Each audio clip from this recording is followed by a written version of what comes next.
as I started evolving and I grew into leadership roles, I faced what I call the competence likability dilemma. Whereas I felt by being assertive, I might be perceived as being too aggressive Hmm. or unlikable, you know. But where I thought if I was too collaborative and accommodating, I may be perceived as lacking leadership skills. So I became extremely self conscious and careful of trying to balance both. It is true. You don't have to take everything seriously. Like you said, if success is not there to last, the same goes true for failure as well. So, and every failure has to be seen as an opportunity. It is trying to teach Yes. you a lesson. So again, it's your mindset. Make it more receptive, make it more open, and try to see what is it that it is trying to teach you. What is your way of unwinding after a long day? Lots and lots of mindless reality TV. All right. Okay.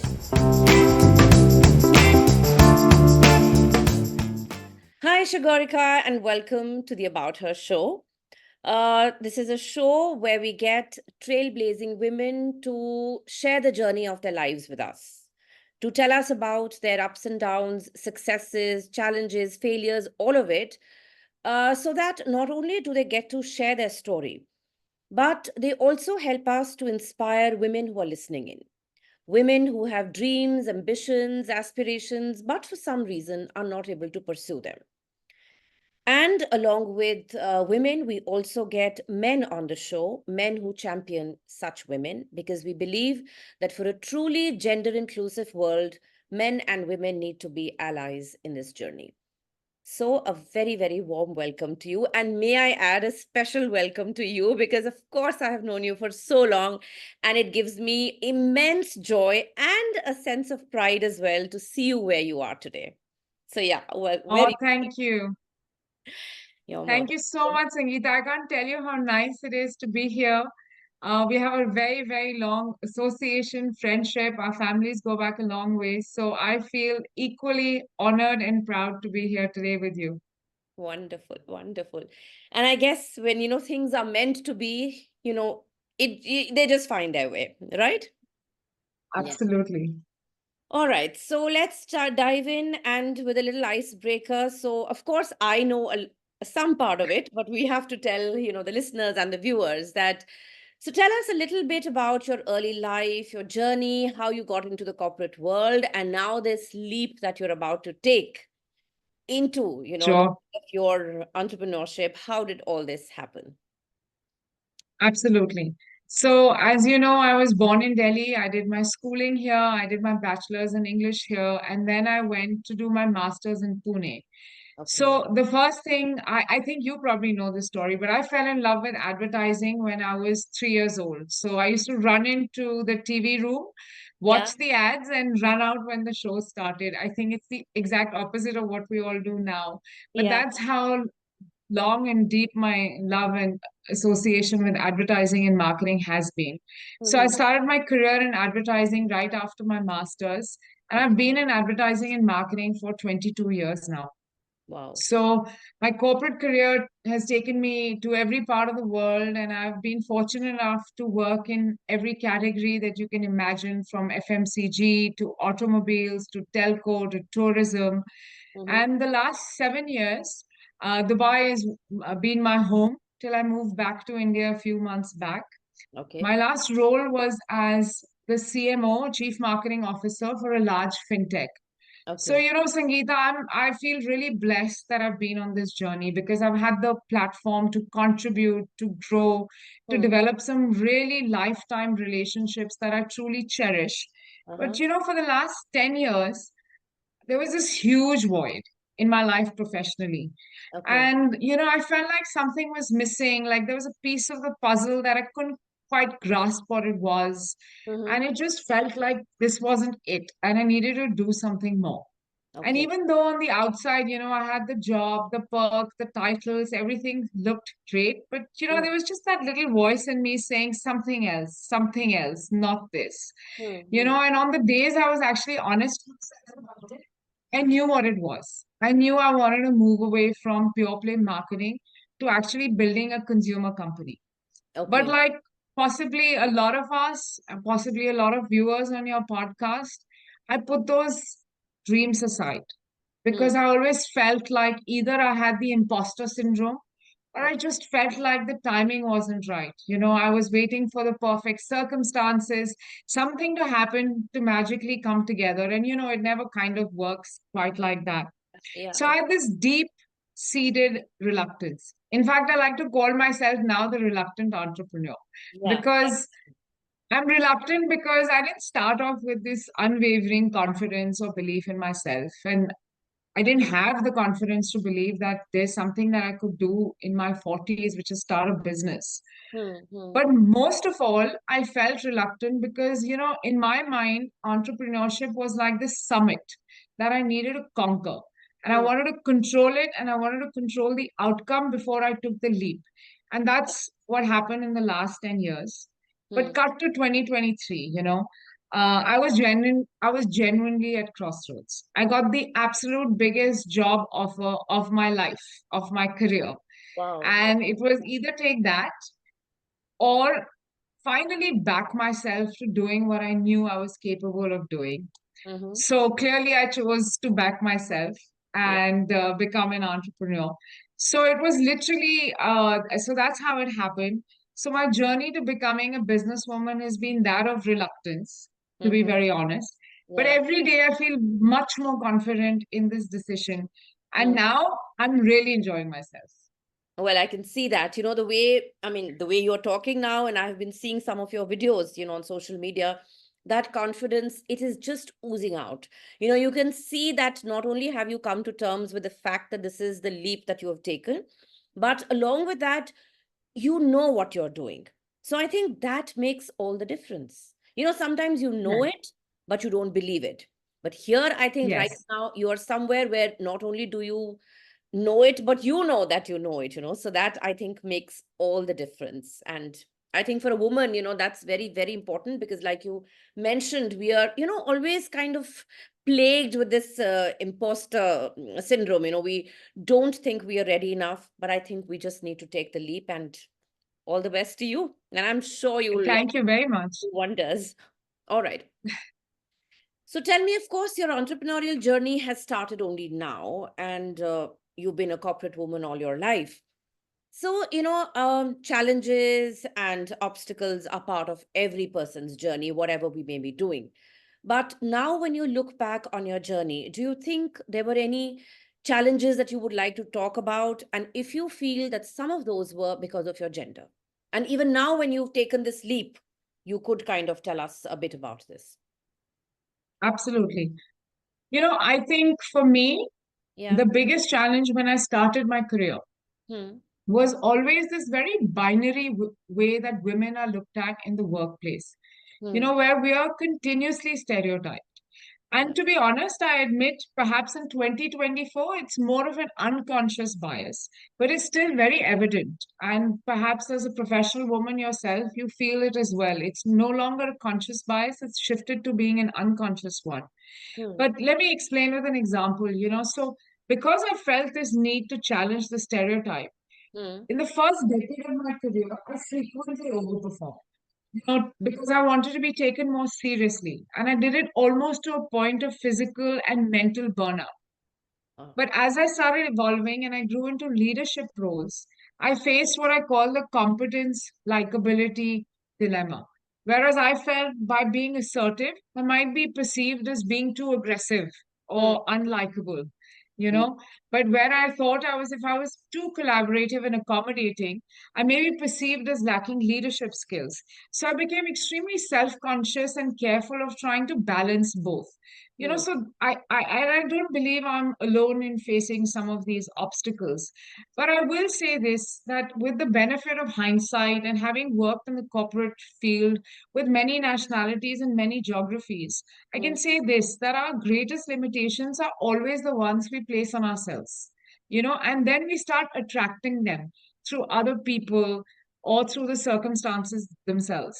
Hmm. So for me, as a professional and as a woman professional specifically, my trajectory started shifting when I started introspecting a lot more, Hmm. changing my own mindset, and just developing a thick skin.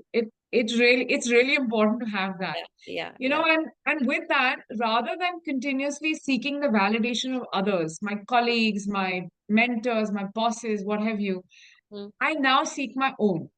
So mm, but I now trust my own instincts and I have an appreciation of my own value. So the challenges very much remain. I still feel sometimes that I'm faced with stereotypes, but my own response and perception to those challenges, to those obstacles is a lot more balanced and mindful.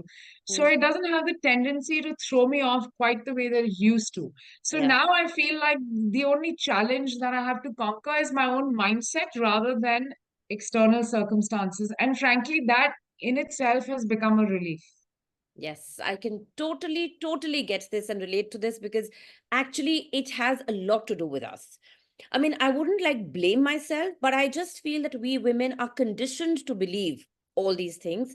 And that conditioning becomes so deeply embedded that we don't even realize it. We are Yes, always trying to, get validation from outside. We're always trying to impress people, be the good person, be the person who does everything. And then, the thing is that then, I mean, eventually we do realize that there was never any need to do that. So if you want others to respect you, others to value you, yes, you have to start doing it yourself. Like I always say, charity begins at home. You cannot expect others absolutely. to do it for you if you don't do Yes, it yourself. So that, I yes, think, that realization is the crux of it. And I think that will, and it is actually taking us along this way. So I think that's very, very critical. All right. So if you look back on your life, what has been the role of mentors out there? I mean, whether it is your family or people in the corporate world or elsewhere, I'm sure you've been inspired by a lot of people. So if you could throw some light on some of those mentors. absolutely. I think one of my life's greatest blessings is that I'm completely surrounded by people that I take inspiration from Hmm. very often. Okay. And I'm not saying this to sound facetious, but I truly mean it. Hmm. Hmm. But I want to break that down for you, if I may. You know, for a large part of my life, I had a very stereotypical view of a mentor. I used to believe that a mentor had to be someone, almost larger than life, someone articulate, someone super successful, someone brilliant, born leader, someone who's meant to change the world. Hmm. Hmm. And I think the universe conspired to give me quite a few of those people in my life. And I think a Okay. couple of those we probably know in common. Oh. But they showed me they showed me something remarkable. They showed me the power of having an audacious vision. They showed me what tireless commitment can do. And most of all, they taught me the profound value of, creating impact one day, one person, one thing at a time. Okay. And I sort of really, I can't thank them enough for it. Hmm. But a few years back, I had this really life-changing conversation with someone who's both a dear friend and a serial entrepreneur. Hmm. So, he said to me that I worked with the biggest and brightest minds in the world. But let Hmm. me tell you who solved problems for me when no one else could. Hmm. He said it was often the junior most guy in a meeting who spoke out of turn.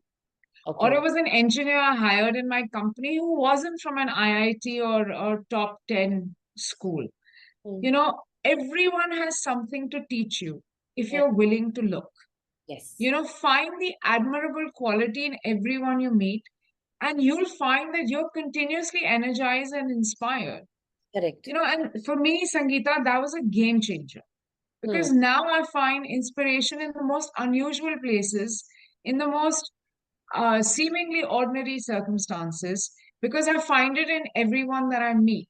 So Yes. each day I find new ways to connect the dots and Hmm. draw meaning, sometimes from simple interactions, sometimes from profound interactions. Hmm. I Hmm. find for me, on most days, someone or something has moved me.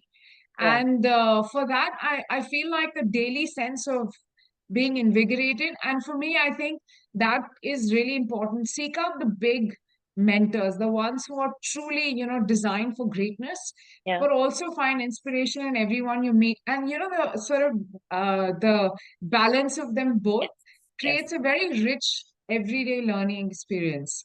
That is so true. Again, I mean, there is no reason I can, think of disagreeing with you, because, you can find inspiration everywhere and anywhere. Yes, Just your own mindset, once again, that has to be open and receptive. So, like the most, inane circumstance, or a person who you could never even imagine could inspire you, if you just open your ears and eyes and are receptive and flexible, you will see that they can, something, just yes, maybe a different way of doing something, it could be as simple as that. But yes, so you can only benefit from mentors or, inspirational figures if you're open to it, and you want to do it. absolutely. All right. So, of course, a success story like yours in the corporate world, like I said, of course, it makes me feel very proud that I have known you as a child and now I see you where you are. So, if you were to share three quick tips for someone who wants to, really become successful in their corporate journey, what would those tips be? I'm going to give you the tips that I wish I had gotten when I was Okay. starting out. All right. So, the first piece of advice I tell everyone, don't seek work life balance, because the minute you say that, it sounds like work is a chore and your life is something to escape from that chore. So, Correct. if you really want to make it big, like Mm. you asked, you must be at the intersection of what you're passionate about, what Yeah. you're really good at, and what you can make money from, right? Right. And then you wrap your life around that. But if Mm. you haven't found it, and if your still work feels like a chore, that means you're not on the path to making it big. So Correct. find your sweet spot, because that's the only way you'll make it big. Integrate your work in your life. So Right. that's advice one. Mm. My second advice, and I think it comes from some of the things that you're saying as well about, how we have to have a more adaptive mindset, Yeah. is to really cultivate deep, authentic relationships. Do it at work and do it outside of work. Mm. Because, there's a famous proverb, if you want to go fast, go alone. If you want to go Yes. far, go together. Yes. Yes. And I truly We just believe heard that. it I believe that, recently. Yes. yeah, you did. Yeah. Wonderful. Yeah. I really believe that, in my own life, and possibly you've seen it in your illustrious career as well. Like, making it big is not a solo sport. There's no way. Yeah. It's Yeah. always a team sport, So, I find that if you're, don't be, my advice is always don't be transactional at work. Become a mentor, become a mentee, add extraordinary value wherever you go. Right. Much more than demanding the value, add it. And you'll find a 10x growth in your own productivity, in your own success. Right. And unfortunately, in the modern workplace, we have this very toxic eat or be eaten mentality. But if you want to make it big and you want to build a personal legacy, your ambition should be as much about lifting others as you rise. And so when you succeed together. And I really believe that's a success formula for both achievement as well as fulfillment, which is what we really want at the end of the day. We want to be fulfilled as well as successful. Mm. And my final piece of advice, I know you said to make it quick. I promise I will. My final piece of advice is stop taking it so seriously. I feel like we live in this constant echo chamber of all these success stories that we hear, the 30 under 30 lists, hacks to overnight success that you see on Instagram and where have you. It creates this very insecure, paranoid version of all of us, constantly feeling like we aren't doing enough or we're missing out, and, we stop taking our foot off the pedal Hmm. Hmm. because Hmm. we're so scared of being disrupted. I truly believe it's created a global health crisis, Yeah. a Yeah. global mental health crisis for all of us, because we're all attempting to live up to some curated version that we think everyone wants to see around us. It's Correct. not true. It's Hmm. fine. Relax. Take a deep breath. Rome wasn't built in a day, and neither will your career be. Right. So Right. those are my tips. Brilliant. And I think it's very, very well said, because yes, yes, one of the, what should I say, the banes of social media, that when you see things around you, everything is like perfect. Whether it's a home, Yes. it's a career, it's a person, it's everything is just perfect. So somewhere, whether we like it or not, whether we believe it or not, we also start aspiring to be, to achieve that perfection, which is not reality. Life isn't perfect. So you have to Yes. take your time, you have to enjoy the moment, and like you said, make work a part of your life. It's not something, it has to be integrated. So balance, when you say, you are looking at the two as two different entities, which they clearly are not. So I think very, very well said. Okay. So, Shagorika, tell me something. We all have, this personal side of our lives, and then we have the professional sides. And you just said that, we don't need to balance them, we need to integrate them. So, if you could give us, like if you could look at your life and tell us how you have integrated the two, it would So, be great. I think anybody who's trying to do that, would learn from it. Yeah. you know, Sangeeta, I feel like women, Mm. we feel this incredible internal and external pressure Yeah, to just be super women true. and to have it all. Mm. And I think we need to stop it. We need to stop thinking that that's a standard for us to achieve. It's a goal for us to have. Mm. I feel it's a recipe for exhaustion Yeah. and it doesn't work out. And I can tell you from personal experience that I've tried it and it simply doesn't work because it leaves you feeling completely depleted.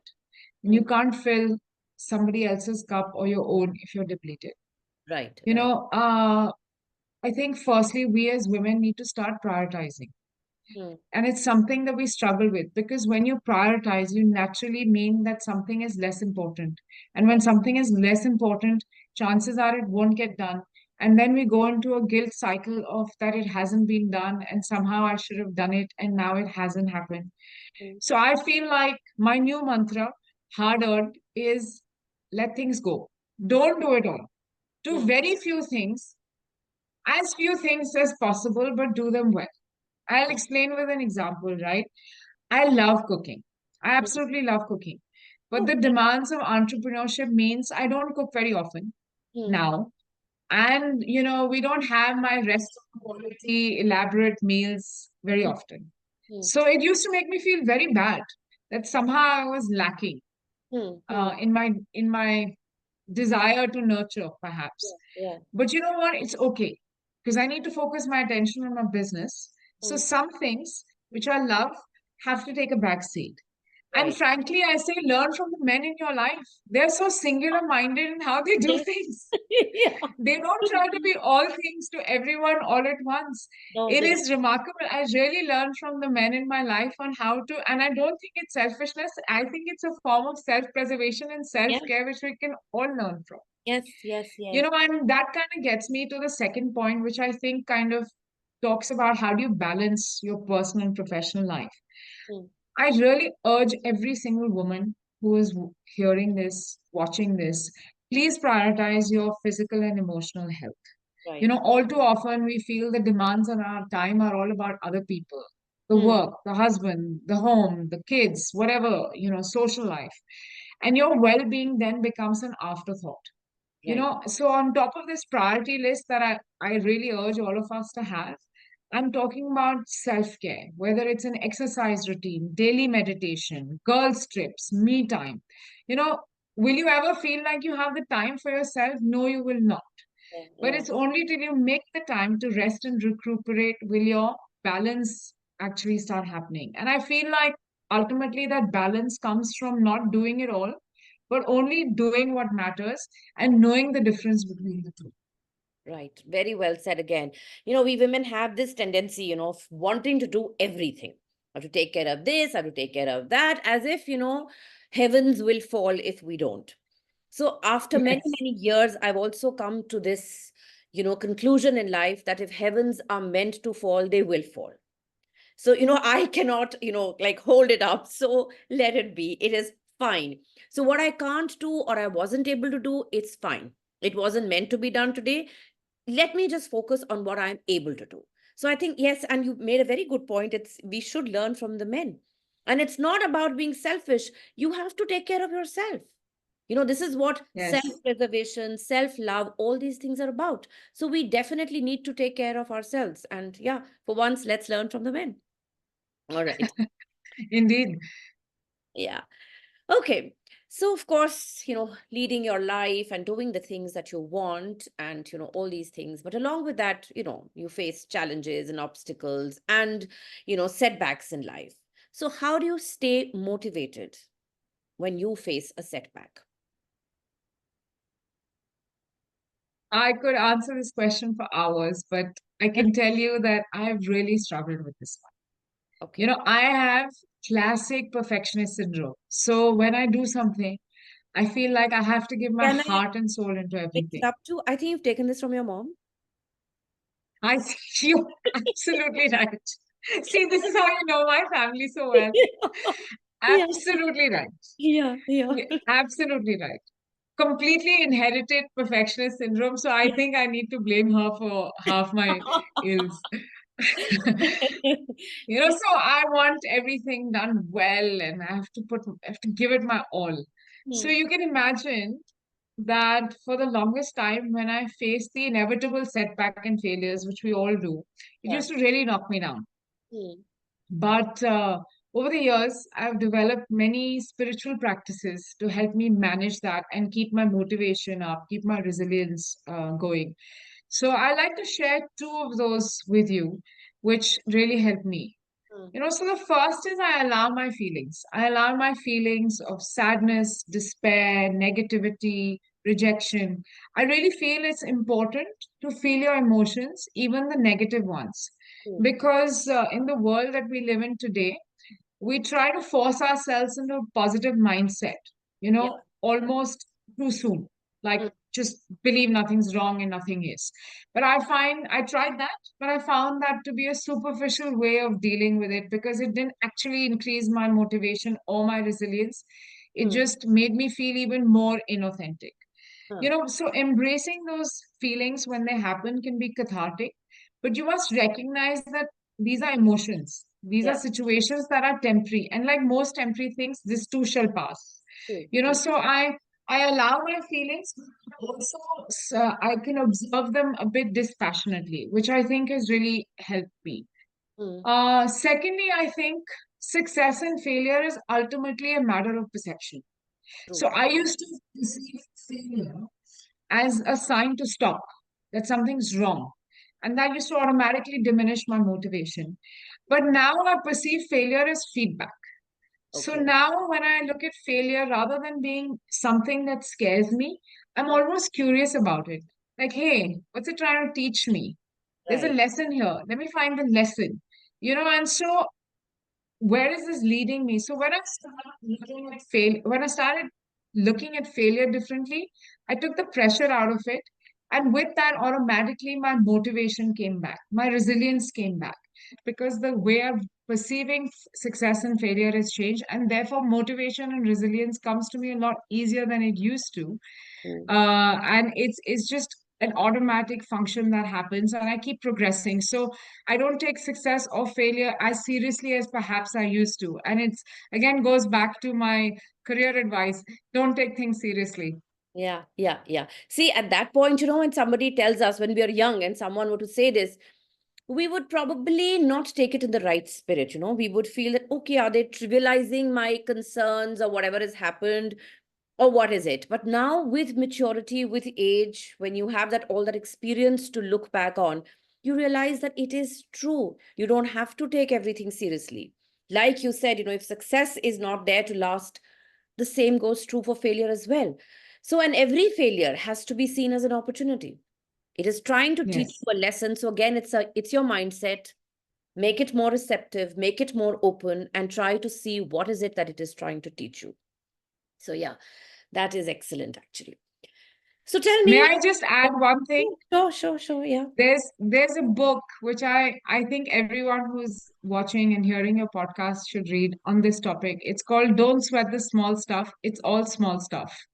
Wow. It And sounds so good. The title of the book. Yeah. Okay. yeah, isn't it great? And I love it because it's true. And I think like people who are high achievers and want to do something and they want to change the world and they want to make everything better, I think we all sort of suffer from that. We try to control, take things Yeah. seriously, Yeah. do things well, and in that we're very eager to sort of do the work. but we take the failures equally hard. And if you can do the work and not take the failures hard and find that balance, it's a recipe for success. Absolutely, absolutely. A failure does not has to be seen as something which is, making you seem as though you couldn't do it. It is just trying to teach you something. And maybe you're meant for Yes. bigger things. These smaller achievements which you failed at are not meant for you. So it's again the perspective, it's again the mindset. Yeah.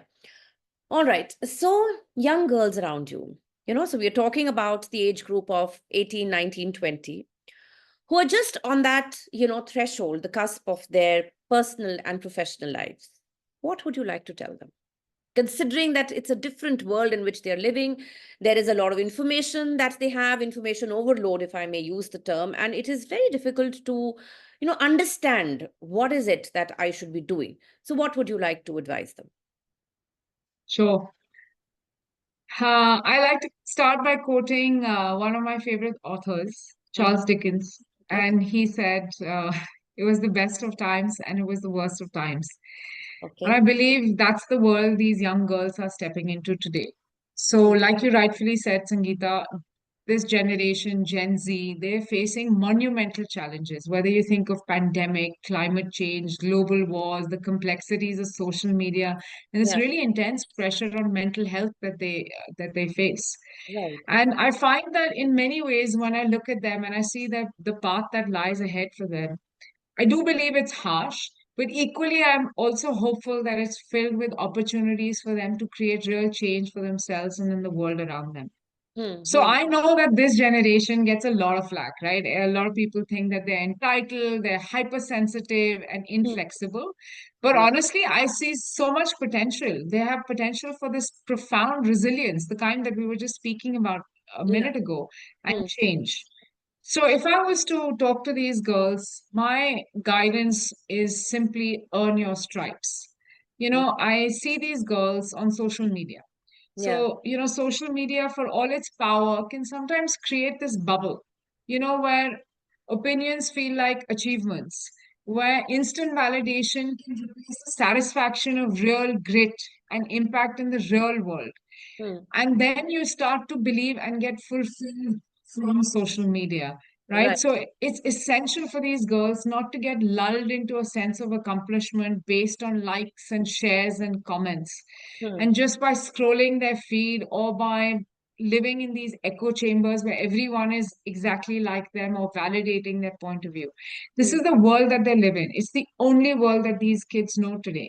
And Yeah. I think it's a very dangerous world because it's actually breeding conformity Yes. rather than creating a diversity of opinion, which is, as we know, not a good thing.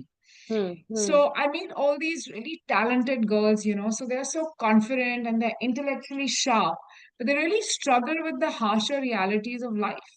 And Yeah. it's true, life is unfair. It's going to be unfair to you, it's unfair to me, it's unfair to them, right? And sometimes it can feel like a uphill battle, but Yes. resilience is always built through action and not avoidance. Mm. So my advice is find something that you're really passionate about. Dive into it, learn about it, Mm. fail from it, and grow from it. Do the work, embrace the discomfort, and learn from those setbacks. And that's how you earn your stripes and create true impact in the world. Because ultimately, I genuinely believe that's what this generation wants more than anything else. And Right. that's my advice and hope, that this generation will not stay behind the screen, but step into the real world to earn their stripes. Yes, I think that is so, so essential because you can kind of see they are at an impressionable age where there is every likelihood of their getting influenced by what they see around them. But then, of course, we people, as someone who can, see through all this, we have to be there, like, as a mentor to tell them that this is not reality. You have to look beyond it and see. And like you said, there is immense opportunity out there. You just have to find what is it that you can do, right? Yes. In this, where would you place something like financial independence for girls? Oh, if there's one thing I advocate for women, it's financial independence. You want to get married, don't want to get married, want to have kids, don't want to have kids, personal choices. But the absolute must I think we should have for all our girls, we should teach all of them is please, please be financially independent, because financial independence works on so many levels. I think the biggest problem is that we all struggle with some form of self-worth, right? Even the most confident of us. Yeah. Financial independence grounds you, gives you a sense of self-worth, accomplishment. It teaches you how to deal with people who don't unconditionally love or support you like your family and friends. It Mm. teaches you how to have empathy in the world, because you get to see your many blessings, Yes. how much good you can do in the world. So I can't advocate this enough. I think that if there's one thing, whether you want to do it through your education, you want to do it through being an influencer, it doesn't matter, Yeah. but Yeah. do it. And the earlier you can learn financial independence, and the other part of this is financial literacy. Yeah. If Yeah. I And I think both go very much hand in hand. I I do. used to work for a fintech. Like I said, I was the chief marketing officer for the company, and I saw up close and personal how important financial education, financial literacy is in making informed choices. You don't have to work till you're 60. You don't Mm. have to work. If you adopt good habits of financial thinking and financial literacy, you can actually retire in your 30s, in your 40s. Who knows? And who knows? Yeah, absolutely. So yeah, these two things very, very essential. And I think there is absolutely no reason for women to get complacent about it. Because I do observe around me that in, the say the upper middle class or the upper class, there is, this tendency to get complacent. Please don't, because you Yes. are handing over the reins of your life to someone else, and that's just not on. You'll realize it one Yes. day that you cannot do this, you should not have done it. So yeah. Absolutely. So looking around us, we find that, of course, women, they're growing, in terms by leaps and bounds in almost every sphere that you look at. Not only, I mean, I don't think there is any area that you look around where you don't find women, right? But despite this, we continue to face challenges, we continue to face biases. And like you said, the difference maybe is that from a conscious bias, it has become unconscious, but nonetheless, it is there. So, could you elaborate on some of these that you still see around you, not only in the corporate world, but otherwise also? Of course. I read this study some time ago, Mm-hmm. which gave me a statistic which I found shocking considering we're in 2024. Yeah. 42% of women in India face workplace bias, and 37% of women deal with some form of insensitive behavior, which Hmm. could lead right up to actual harassment. Yeah. So I think this is a massive issue, the one that you brought up. It urgently needs to be addressed. But Yeah. I feel that in order to be seen as inclusive or progressive, a Yeah. lot of companies today do a lot of virtue signaling. So they have DEI practices within their organization, they have officers and people and women, but I do believe it's still very much a tick box. So Mm. I think we have a long, long way to go, because this is a cultural and social problem much more than it is anything else. But Yeah. I think that there are some urgent steps that we could look at, companies could look at, us as business leaders could look at. And Mm. the first one, I think, has to be gender pay gap. Yeah. So if you look at these numbers, globally, women are typically paid about 20% less than men. But in Mm. India, that gap is as wide as 30%, Wow. which is really large, Mm. which tells you how deep rooted and systemic this problem is. So I Right. think unless we have equitable pay practices, transparent ways in which women understand their career progression, their financial progression, goes back to the point that you were making. How critical is financial independence, Yeah. right? Yeah. Not Yeah. just to a woman, but also to her family and in her home. Right. So unless you fill that pay gap, how will women be more financially independent and more empowered to make better decisions for themselves and their families, Right. right? And the second big barrier that I see around me is what is often called the motherhood penalty. I Hmm. see this happen around me all the time.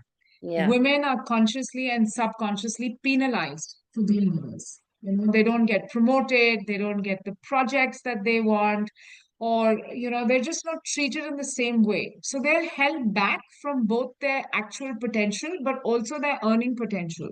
And Right. I think we still, especially in India, have Mm. such a huge cultural bias against working mothers.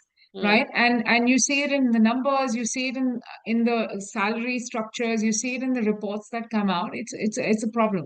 mm, And this last one is for me a colossal shame, and I think it's something that we as corporate leaders should all take responsibility for. mm, I think we've taken gigantic leap backwards on flexible and hybrid working.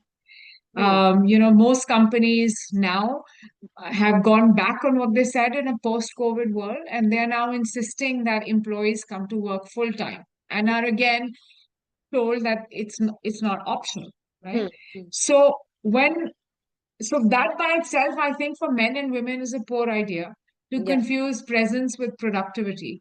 But I correct. think in the case of women, even more so, because it again, once again, throttles their career progression. And Yeah, that work-life integration that we were talking about, it throttles it significantly.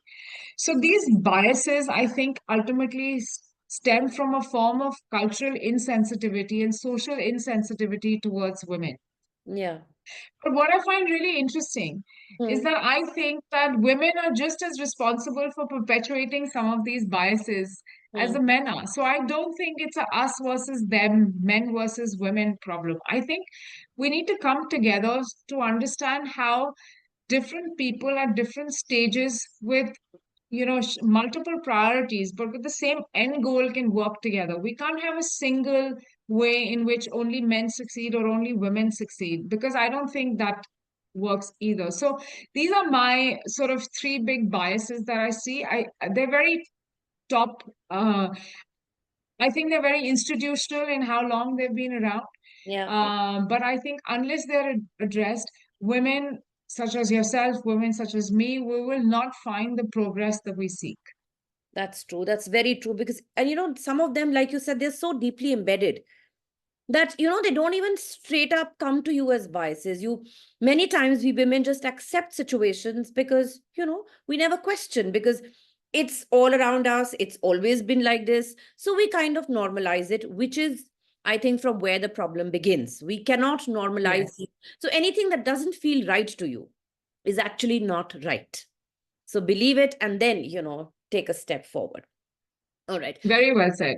Yeah, thank you. So, in this respect, what do you think platforms like the one we are currently on, like, whether it is, the She the World, She the People world, I mean, all these women platforms that we have around us, even Tweak India for that matter, and in a small way, even About Her. So, what do you think? What role can they play in helping, not only deal with the challenges and make sure that they no longer exist? I don't think we can overstate the role that platforms such as yourself and some of the others that you named Mm, play. Because I think the first thing, like you said, we have normalized some of the biases that exist. yeah, In fact, we perpetuate some of these biases that exist because to us, that's just how it's been. yeah, And that's so the first step to that, before we even get to self-awareness, is sometimes you need an outside voice yeah, coming in and saying, maybe this is not right. Maybe there's a better way of doing things. I mm, think that having candid conversations about the things that you and I are speaking about is yeah, very important. Talking to women about having financial independence, talking to women about creating impact outside of their home. These are all conversations that are really important because a lot of times women hold back their dreams. We are naturally taught, biologically and culturally conditioned to hold back, but we now must encourage women to go forth. yeah, And that is the biggest role I think that a platform like yours plays. And the other thing is that often we feel hesitant in having conversations with people who are the closest to us because we always fear this, sense of judgment or like, log kya kahenge? And, right, it's right. just a part of societal upbringing and especially in a collective society like ours. Mm, So I think that when we hear women who are not in your immediate ecosystem, but still women who are relatable, inspirational, yeah. someone that you can learn from. It really opens you up. And that's all we need. I really think it all comes back before we come to behavior, it comes to mindset. So that is the role that I think that platforms that empower women to think differently, help them act differently. So you help them think differently, they start acting differently. Maybe it'll work at first, or maybe it won't. But with that one day, one step at a time approach, I really believe large changes can be made. And finally, I think women teach empathy to the world. They do. I think you can't discount, in a polarized, divisive world, the one that we live in, you can't discount the value of empathy. And I think women teach that to the world, and platforms like this teach that to the world. Yeah, yeah, that's true. That's true. So I think, like you said, sometimes we cannot share things with people around us, things that are bothering us. But when we listen to someone or we read about someone who's faced a similar kind of a situation, at least we know that we're not alone. At least we know that this is Yes. not normal, and that's the first step.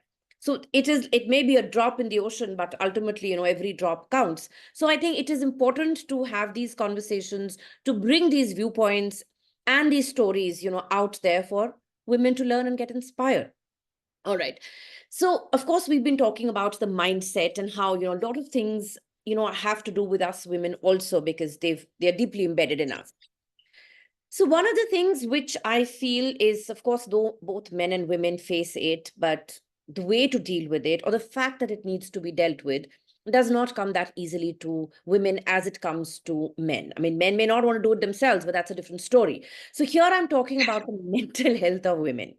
We go through so much in lives, I mean, like right from the time, you're 10, 11 to the time, I think throughout your lives, you face so many situations, your hormonal imbalances and all that.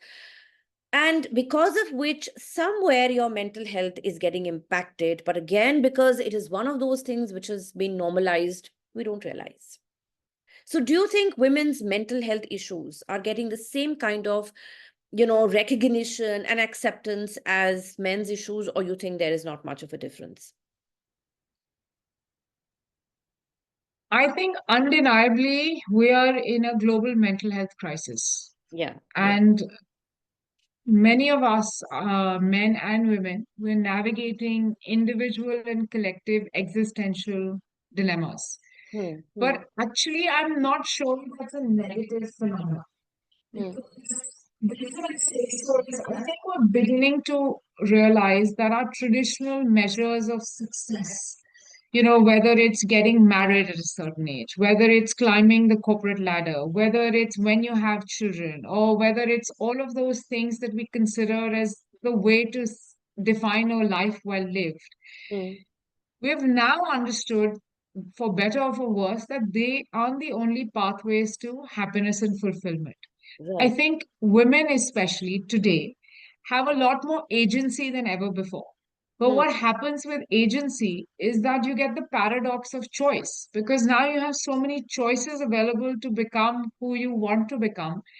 And that's the paradox of choice, that it actually can lead to further helplessness, hmm, more self-doubt, and then it gets exasperated by stress and anxiety and depression. hmm, And this is a fact that women actually suffer from much higher rates of depression, for example, or hmm, much higher rates of anxiety than men. And hmm, that's purely because biologically we're different. hmm, Culturally, we're sensitive in different ways than men are. So hmm, I think that, yes, to your point, that does women's mental health get overlooked? Absolutely. hmm, Because it's in the context of, I think, men largely, and forgive me for doing a little bit of generalization. I think men largely deal with mental health even now, especially in our part of the world, through some form of denial and acceptance. yeah, yeah, And because they have that denial and lack of acceptance for their own mental health, it's hard to imagine that they'll be too open to the women in their life and yeah, their mental health, right? Because they would possibly deal with it the same way.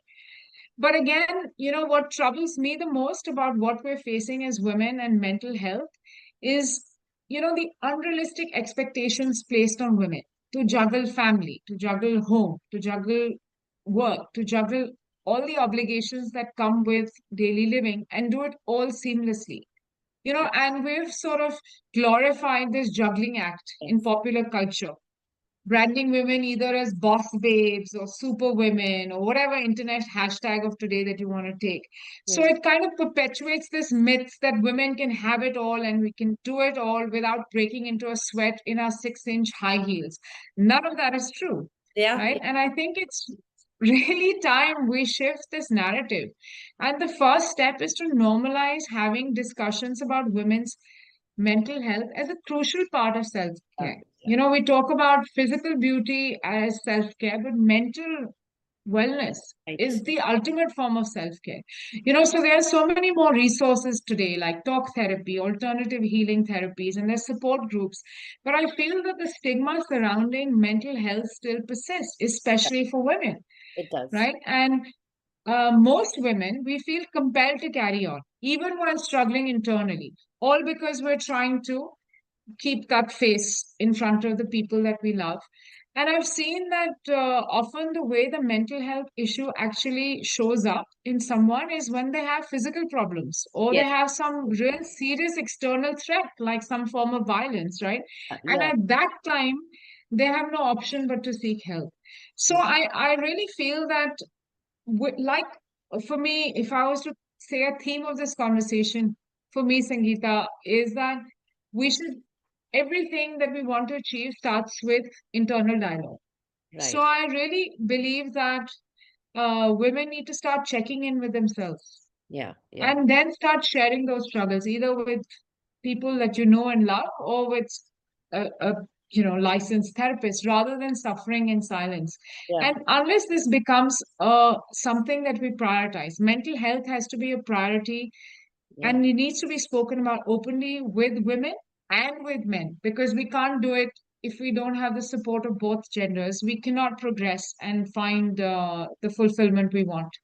Yeah. So, like with most things, like as I said, for inclusivity, for everything to happen, men and women have to be together in the journey.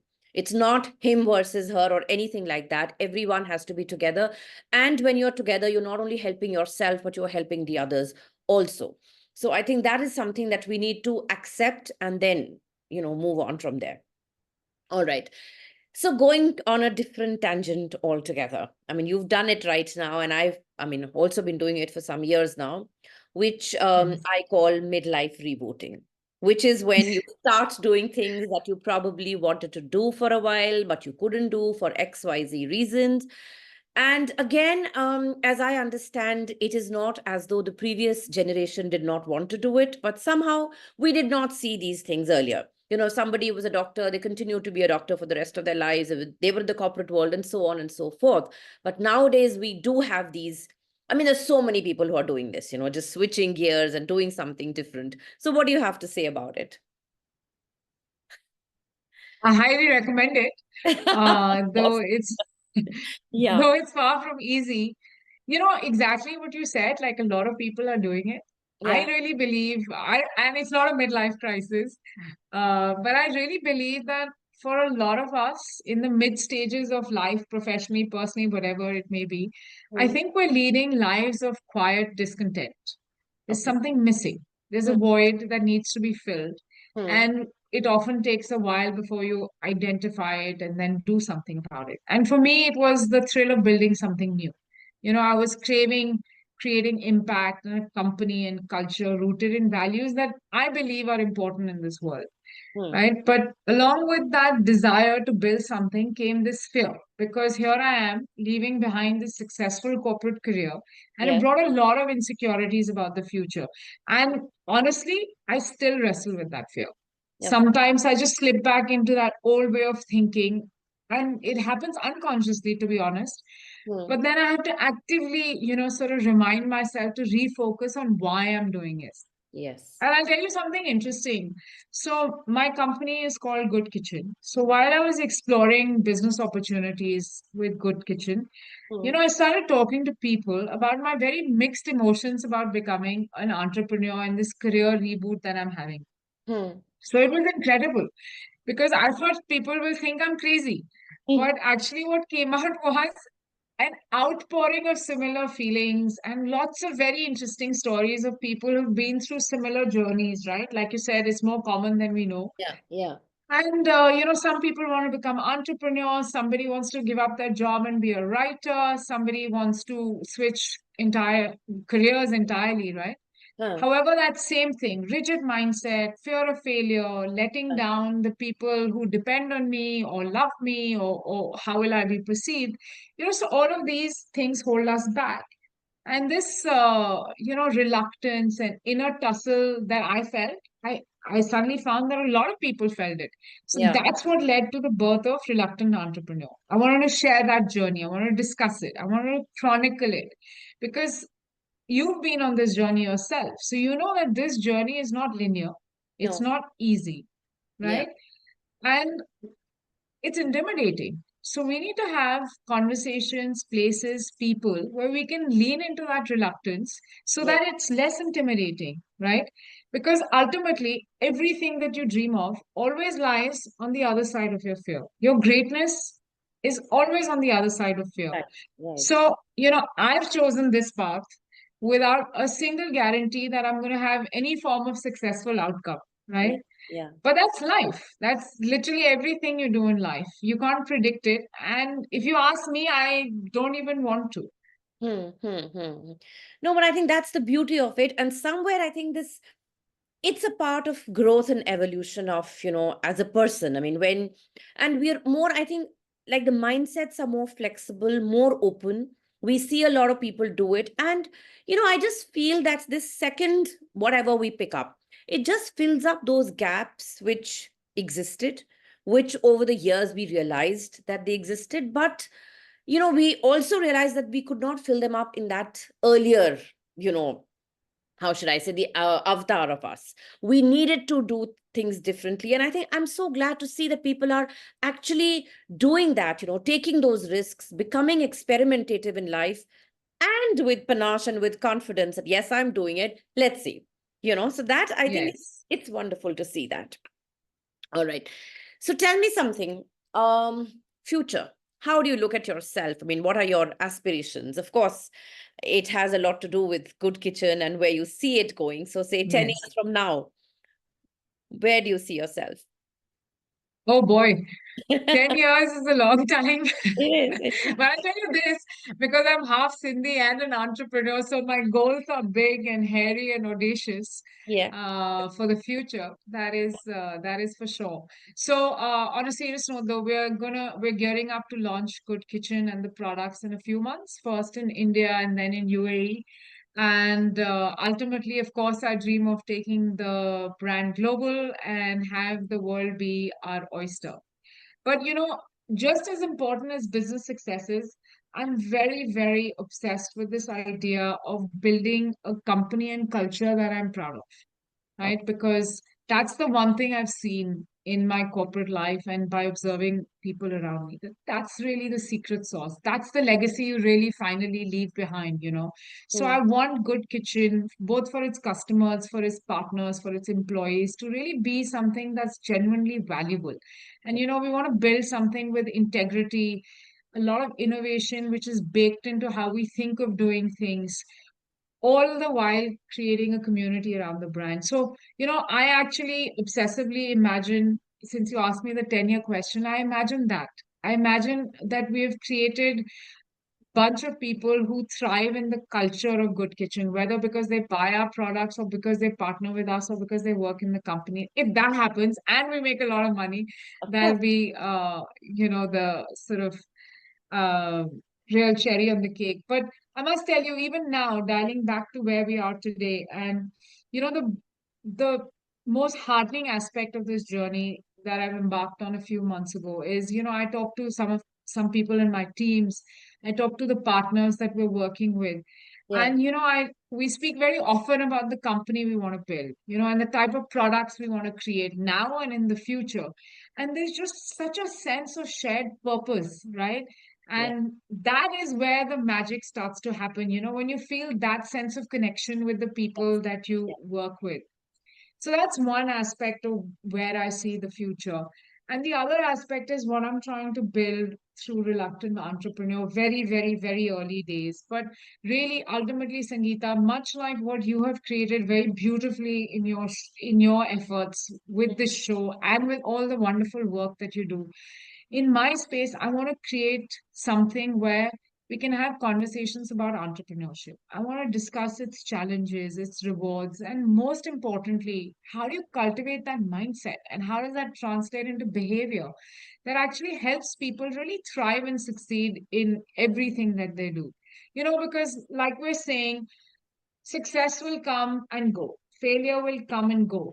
But ultimately, my aspiration is that I evolve into the person that I dream of becoming through these companies, through this work that I'm doing. And if that happens, then I'll say that's job well done. As it will be. You are manifesting it, it will happen. And like you said, all these connections, a shared vision, all these things are, going to take you there. So all the best to you. And maybe, we'll do another podcast with you when you're, up there. Yeah. All right. Thank you. Okay. I would love that. Well, so would I.